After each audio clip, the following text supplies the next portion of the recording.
They just have no realistic prospect of owning their own home.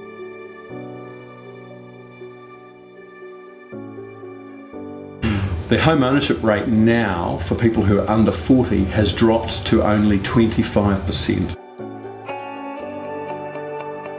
I'm here with Phil Twyford, Labor's housing spokesperson, and I would argue the most effective Labor MP this term. Phil, housing crisis, it's on the lips of everyone. Tell us what's going on. Well, it's pretty much become the defining political issue of the election, I think, Stu. New Zealanders hate to see their children, their grandchildren locked out of the kind of opportunities that they enjoyed. No one likes to see kids growing up in the back of a van. So it's become a real issue, and I'm really pleased that I think Labor's got a solid reform agenda of things that we're going to do to fix the housing crisis and actually restore the Kiwi dream of affordable home ownership. And look, New Zealand's not exempt from all of the international pressures that are felt in places like Vancouver, Hong Kong, Sydney and Melbourne, where large amounts of foreign money are sloshing around the globe looking for real estate markets in countries like New Zealand to invest in. So that's why one of the first things we'll do in government is to ban foreign buyers from buying existing homes. So if you're not a citizen or a permanent resident, you won't have the right to buy an existing home under our policy. You can build a new one and add to the supply. Fantastic. So this is about doing what's right for Kiwis.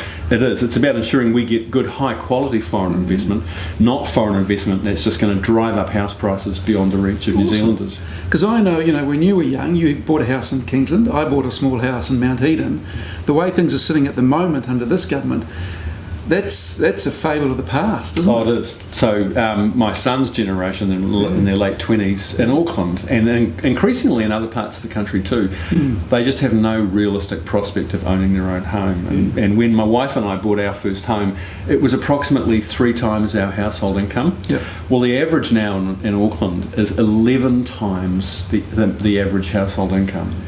The home ownership rate now for people who are under 40 has dropped to only 25%. This is probably the single biggest challenge facing the country. Yeah. And Labor's offering a much bolder, I think, more innovative set of policies that are designed to fix this housing crisis. Well, let's make a perfectly valid assumption.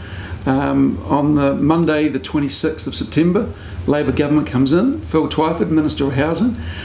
What would you look to do by Christmas time in order to really get this thing, really solve this problem?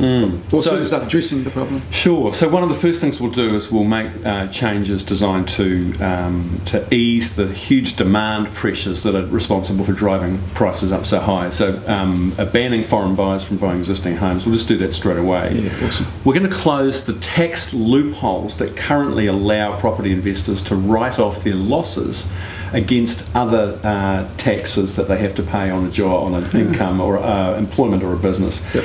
Last year, that enabled property investors to avoid $150 million in taxes. Wow. That's effectively a big public subsidy for property speculation. How many state houses can you build with $150 million?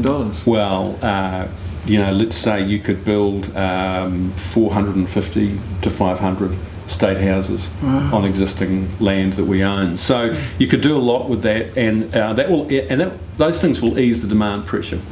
We'll also get cracking straight away with Kiwi Build, our promise to build 100,000 affordable homes for first home buyers, and we'll be partnering with the private sector to build these homes, half of them in Auckland, but half around the rest of the country. Fantastic. And that's really going back to policies that previous governments did, actually both National and Labor, to stimulate the building of high quality but modest starter homes for young families.